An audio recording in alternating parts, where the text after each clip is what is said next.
I'm about to cut this up into 1, 2, 3, 4, 5 pieces. This is gonna be a long episode. I'm so abundant everywhere I go.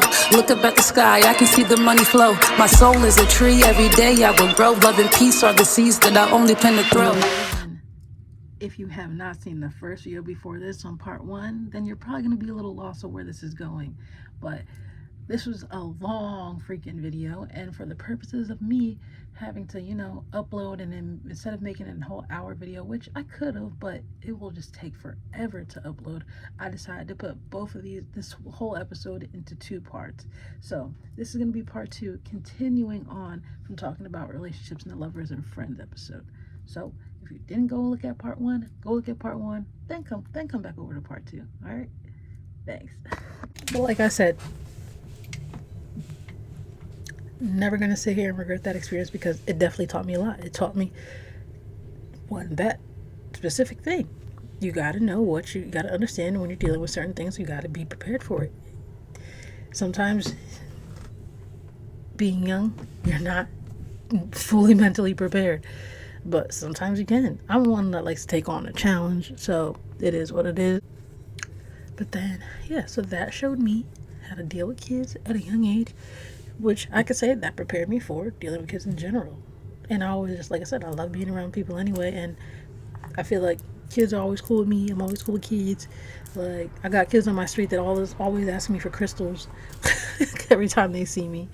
But yeah, so I think that was a good benefit, and I think everyone should understand that. But like I said, there's people who don't like kids either, and ain't nothing wrong with that. So then, let's see. My first long distance relationship, and this person lived in Jersey, and this is someone who I met online, you know what I mean? So did it online, but me, instead of just possibly going with a catfish or something, I made sure there was FaceTime involved, so we knew each other were real, because I'm big on that. If I'm going to meet you online, we got to make sure that when I see you on FaceTime, I'm looking at the person that I see in a profile. So, and that experience taught me, one, how to deal with long distance. Long distance isn't always easy. I give it to people who do long distance across the world. Mine was only 2 hours away. like telling you, Jersey people, man, I feel like I be having bad luck with Jersey people. I'm not gonna lie. Gosh. We're gonna just keep it at that, like I said. But I got no wrong with Jersey girls at all. It's just funny. I'm just talking about my experiences with people. But until someone proves me different, somebody might prove me different one of these days, and I'll be like, okay. But other than that, I could say that relationship definitely taught me, like I said, how to deal with long distance. That person, they're a great person too. Like I don't talk to them anymore, because I told myself, I guess I don't really need to. I need to just keep the past in the past, and just kind of move on. I'm grateful for anyone I've been involved with, but sometimes you gotta keep it moving. You gotta keep it moving and keep it pushing. That made me more vulnerable in ways, definitely, because like I said, I actually went out and I pursued that person myself, and I was so happy. And then I had friends at the time that were so fucking awesome at the time to actually drive me to go meet her. Like, we met at her school and stuff like that, and it was all girls school, and it was I don't want to get the religion messed up, so I don't want to say, but it's just yeah, it was all girls school, and it was like we met. And that's where we first met, and it was like crazy, because like it's like, who does that? But it's just like, it was the safest place. Like, the person felt comfortable meeting there, plus like their parents weren't really crazy about them being out and stuff like that, so it was like whatever. But that relationship was the first relationship where my mother found out that I was dating a female, because we were always on FaceTime, and the one day she grabbed my phone and she was like, "Are you Maya's girlfriend?" I remember that day. She was like, "Are you Maya's girlfriend?" And she said, "Yeah." She kind of didn't really know what to say, but she did say, "Yeah." And then bada bing, bada boom. Then my mom knew. That's if you want to hear a coming out story, there you go. wasn't really coming out. It was just like, there you go, you just found out. Bada bing, bada boom. I never really hid anything. I just kind of just did my own thing. I just didn't care. Like, I just liked who I like. Like I said, I've always been like that. I like who I like. It is what it is. Like, I'm not hiding anything. It's just whatever I find. Whatever I end up matching with is whatever I end up matching with. But that I can say thank for that relationship for the simple fact that one, it made it easier for me to even explain anything to my mom then because I didn't have to explain, she just knew. And then two, it taught me that long distance can work out if you both want to make it work out. So for anybody who's dealing with long distance relationships, if you really care about the person, if you truly love that person, you can make it work. You can make it work. I know sometimes physical touch is important for others. I get that. But that's where you got to learn to like make the decision, like, is it for you or if it's not for you? If you can't make any time for somebody because you're willingly not making time for them, then that's on you at the end of the day. But when you really care about somebody and you really love somebody and you want to make things work, you're going to make them work. You have free will. The same way you can hang out with your friends, this is the same way you can sit here and hang out with the person you love. Take those efforts. I'm not saying everybody has always the money and or even a vehicle to do so. But it's like also that's when you have to realize what you're getting involved with. If both parties are understanding on the terms and what's going on with who is able to sit here and respect what they can't get out of it, but they still want to make things work, to each their own. You can make it work. But if you feel like you're gonna be long distance with somebody, and just because you're in long distance and you think you can mess around with other people, why? What is the point? What is the point when you literally could just be with whoever you want? Relationships are not contracts you have to sign to where you're going to. Okay, that's marriage. But even sometimes, marriage is a different talk. But like you have a choice at the end of the day. That's just where I'm getting down. You have a choice to do whatever you want. You really do. You have a fucking choice. So if you want to make things work, you're going to make things work. You better save up that money. You better get gas prepared. Work towards the goals of getting a vehicle or work towards just having money for transportation. But things that have to be easy is like it has to be a equal window. That relationship, at least I can sit here and say, is at the time the person didn't have the vehicle to come see me. So I had to go to see them. And this was before I even had my own vehicle. So luckily, like, I was able to use my mom's car to go see this person and take that drive. And yeah, I went there a couple times, met up with them, and hung out. But that's what you do when you want to make things work. Actually, that didn't work out. That relationship didn't work out. But like I said, we ended up being friends after. And then after that, just probably recently, like 4 years ago ish now, I kind of cut it off because like I said, the other person's in a relationship, and out of respect for the person that they're dating, even though anyone can sit here and say, oh, I love my significant other, it's just like you don't ever know. When you're talking to an ex and you feel like you're so comfortable talking to an ex, you might get a little too comfortable talking to that ex. You catch my drift? The comfortableness might be way too comfortable, and that makes another person's significant other uncomfortable. I be in the position where lots of people's significant others don't like me, and I don't have to be doing anything. It's just because their person likes me still, or likes me, or just fucks with me, or I'm just fucking awesome. And I'm not even trying to be cocky. I'm just being saying, like, that's just what be happening. I'm very an emotional and passionate person, and a playful person, and a fun person. I have a great personality, and my personality attracts a lot of people. So that's just always been me. And some people just don't understand that, or they just don't like it, or they don't want to understand it. And to each their own. But to kind of save any problems from happening, it's like just cut off ties. I'm just going to cut off a tie. I'm not saying you have to do that, but honestly, I think it is kind of best to cut off ties from past people. If you dated somebody maybe like 10 years ago, and actually, I don't know. That's up in the air. I need somebody to debate on that one with me. How do you feel? What do you feel?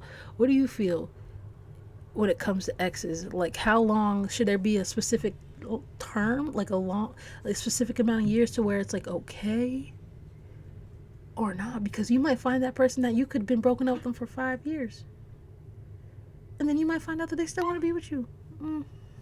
No bueno, no bueno. Well, like I said, it just makes it easier. But yeah, what do you think? Is there like a specific term? Because I'm not saying that people can't be friends with their exes. I'm not saying that's impossible. I did it too. But I'm just saying, sometimes when you still have attachment to your ex, it depends. Somebody can mess it up, whether you both still got feelings involved or one person still has feelings involved. And then if it's not your fault that somebody still has feelings for you, then you still get hated on. Been there, probably still am there by somebody. Like I don't want no smoke because I ain't bothering nobody. People be creeping on my shit. But yeah, but like I said, that situation taught me those types of things. And I really want to know, what do you guys think, like, if there should be a specific, like, how you feel? How do you feel? How do you feel about dating, like being with like being friends with an ex, especially when you've moved on? I would like to hear what people think about that, because that could definitely be debatable, and that's what I want to be here for. I want to debate. I want to talk about how people see things. I'm just going off of my personal experiences. I know being friends with an ex, that brought controversy to my current relationship that I was in at the time, because that my current person did not like my ex, because they felt like my ex wanted to be with me still, and they still want to flirt with me. And I'm not gonna lie, that is kind of what it was, but the person was good at playing like it wasn't. So to me, I'm over here just like, they just friends, and then me being blind, I ain't peep. I wasn't peeping game. I was not peeping game. And then I finally opened my eyes, and I was just like, okay, well, now it makes sense. Certain people just don't like to see people move on, so sometimes it takes a little bit of time. On to our next relationship. I've had one quote unquote serious commitment. Lasted about 3 years, almost 3 years. I pretty much rounded out to like 3 years, pretty much. A lot of bullshit that I dealt with. Yeah. Like, ay. This one was the one that fucked the girl's head up, man. Fuck the girl's head up. But I can sit here and say, no animosity, and still a fucking blessing, because it taught me so many things. And if it wasn't for that, going through everything I went through, it's like I would have never got to this point of growing for myself, and also just understanding red flags a little bit more, and just, I don't know. It was kind of like like I'm on like that Ariana Grande thank you next time. Like because like that relationship definitely taught me one. This is all it taught me. It taught me that, one, I could find somebody who could treat me in a good way. Hold on, before it gets bad. Like, that's somebody who can reciprocate some energy, which is cool. But I also realized, it taught me how dealing with people with trauma, and how trauma and triggers and like mommy daddy issues can really fuck up somebody when it comes to being in a relationship, and how it can really play a toll. It also showed me that there is a sense of growth when it comes to being with somebody. Like, you can really grow with people and meet different people's families, respecting other people's families, even feeling like, for me, being black sheep, I'm African American, so it's just like being with another person in an all white family for the first time, like, that I was like committed to. That was a great experience of feeling welcomed, because I've never, like, I got to experience like so many different family members, from grandmas and uncles and sisters and nieces and nephews. So I got to have that experience of being able to connect with a family, have that person connect with my family, spend holidays with each other. Like, so it was like I did get to see the concept of what a commitment is, whether it was unhealthy or not. I was able to, like, I learned a lot. I also learned that I settled. like, like, I learned that I fucking settled because I was so wrapped up on thinking that somebody was the one for me. Because, like, when you get into a committed relationship and then, like, you're also loyal yourself, like, of course that is what you're gonna put your all into that person, and you're gonna want to not think of anything being bad, think that things are impossible to go wrong, think that, oh, that person really doesn't want to do that because they say they love me. And that's the shit that fucking hurts when it comes to relationships, because it's like, damn, we put such a high expectation on a person, and it so much pressure on each other as individuals, because you want to be the best, you want to hold on to something, you don't want to let go, to where you deal with something no matter how toxic it is.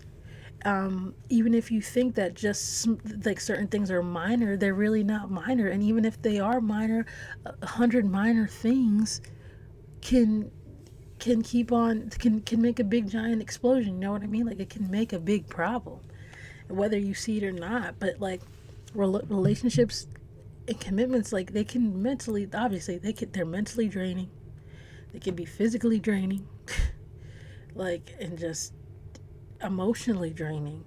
Because when you disagree, which is healthy to have disagreements for sure, but when it comes to like fighting or getting physical, or just not, or just hurting each other, wanting to just hurt each other emotionally, it's like, that's where things get fucked up. That's where things get fucked up. Like, things didn't get really bad in that type of relationship until, like, I started finding out things. Like, I'm not gonna lie, like, I would have thought that I would never even feel comfortable ever getting into a relationship again after that situation, because that person did that person did a motherfucking number on me. I'm not gonna lie. This isn't about, like, this isn't me trying to expose, but like I said, my life story is my life story. Lies and mad deceit. That showed me, like, damn, it don't matter how much you love somebody. They will use that to their advantage, and they will make you think that they have you hooked so bad that they could always just throw you back in the water and think that you're gonna keep fishing, you're gonna still attach to the same bait, because that bait is love. The love that you have, the love that you give, and because of who you are, you're always going to sit here and keep coming back. I'm able to reel you in and throw you away when I want to. You know what I mean? Until they want to finally take you out of water, skin you, put you in the fire, and eat you. And that's the best way I can fucking describe that. You know what I mean? Like, that's just how it is. But like I said, I'm not gonna sit here and like talk about, oh my god, how bad it was, because there was a lot of good, but also it's like, it's really simple. Like, that taught me that you gotta be strong for yourself, and you don't need to be desperate. Like, that made me such a desperate person. Like, when I think about, like, I was so desperate. I was so desperate, thinking I was never going to find a relationship ever again, and find somebody who I can connect with their family, who I can have my family approve of as well, and like, just feel, it's not even just have family approve, but just like being able to just connect and think that I can build with somebody. Like, it doesn't matter. Like I used to really think like that was never gonna happen again. Like, I lost my self-worth in that person, but I also gained so much back, because if I never went through any of that, somebody else would have did something to me probably 10 times worse. And I've already been in situations where people have played with my mind and try to manipulate me, even if we're not dating, because that was the last relationship that I've actually was in. That's a grip. That's a grip. So it's in the past. But it's just like, ever since then, I have not had an actual commitment with anyone. I've had flings. I've had situationships, but no committed relationships. You know what I mean? So, dealing with other people after that, it's just like, one, first off, when you're getting over heartbreak and you're still not fully healed yourself and you got other things you got to heal over, like, it's a mess. It's a mess. And then, like, when you decide to deal with other people, you're not getting into healthy relationships. I was not getting into healthy relationships. There was some that I thought were, but then they all turned out toxic because you know why? You can't deal with people who don't love themselves. And you can't deal with people when you don't fully love yourself, because you're going to attract people who don't fully love themselves either. And that is what will happen. It's what is going to happen if you do not take the time to fully love yourself. You are going to get put in situations where you're only going to attract people who don't love themselves. Until you actually love yourself, then you will attract people who can love you correctly and love you because they love themselves. When you're able to not be codependent on other people's energies, then you will attract other people who are not codependent on your energy. And that is how I feel like things should be. You need to understand that you don't need to be codependent. It's okay to be able to depend on somebody, but you don't have to be so codependent that you feel like, oh my God, without you, I am nothing. No, that is not what you want. You don't ever want anyone to make you feel that way. And you shouldn't. You should not. For the simple fact that how is anybody supposed to love you? And how are you ever going to grow yourself? Like, you're going to sit here and say, like, because this is what happened to me. Me not loving myself, I ended up dealing with third-party situations, and getting involved and being around a lot of energies that weren't good for me because I wasn't loving myself. I kept on putting myself in the position of going out, going to the bar, getting fucked up, doing different things, being with different people. But guess who? Guess who I was surrounding myself with? People who just like to get fucked up and just have hookups and not really care about serious commitments. So that's what I was attracting. I was attracting people who weren't being loyal into their commitments, weren't loyal to themselves. And that's what I kept receiving. And it took me so long to realize, oh shit, that's how you attract shit. Like, that is the law of attraction. You get what you receive, what you put out. And that's what I was putting out. I was putting out that, oh, I don't care about this person's relationship because that person says they're going to be with me and they're going to leave their partner and be with me. That ain't right. That's not the way to think. That's so unhealthy. That's so toxic. That's a person that doesn't love themselves. That's how I sounded. That's exactly how I sounded.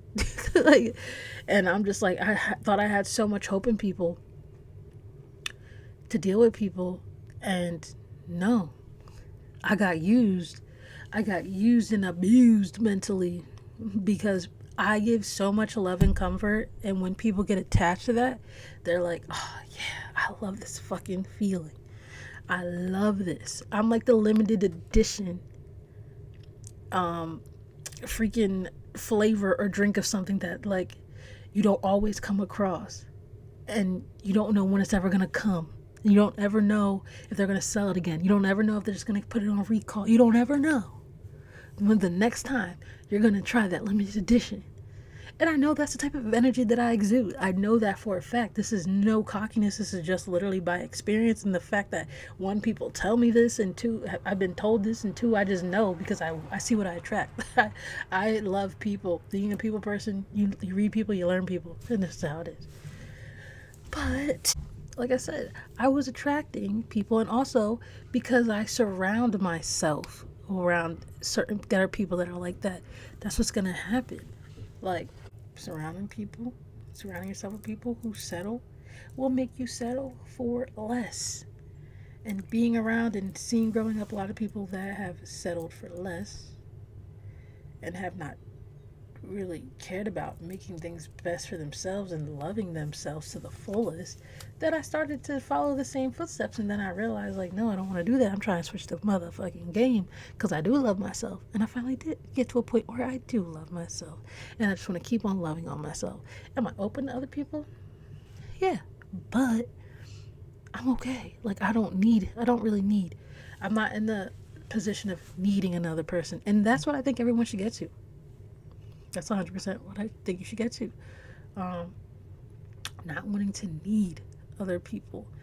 But like I said, me being in that low state of mind and not loving myself, I literally did attract that. I attracted past tense people who were very toxic, people who had addictions, people who had addictions to sex, especially. It didn't have to just be fucking drinks, drugs, and alcohol or anything. Sex was one too. And sex is a hell of a drug, man. It is. But I've gotten in that position where I got used. I thought that somebody was going to be with me. And the whole time, I was just a fun time. I was a rag doll. I was a Raggedy Ann doll. But it should be like that. Shit happens like that.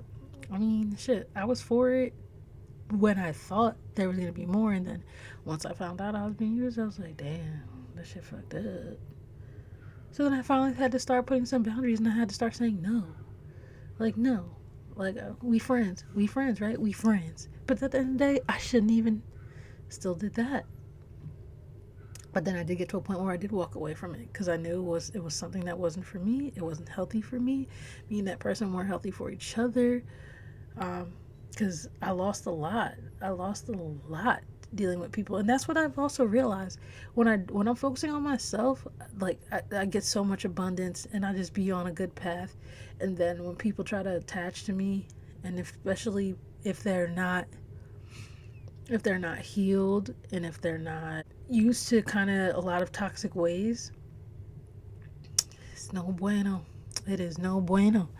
And that's what everyone should realize. Like, I'm telling you, think about all the people you've ever dated. If you're single, especially if you're single, and you think about the people you've messed with, situationships, or dated, actually committed to, think about why they didn't work out.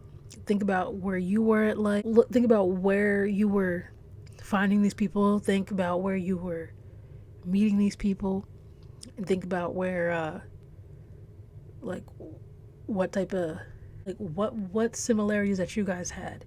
It wasn't just like, oh, we both like to play Pokemon Go. You know what I mean? Like, it, like what? Like, did that person really like to go out and get fucked up too? And did you like to go out and get fucked up? You know what I mean? Or,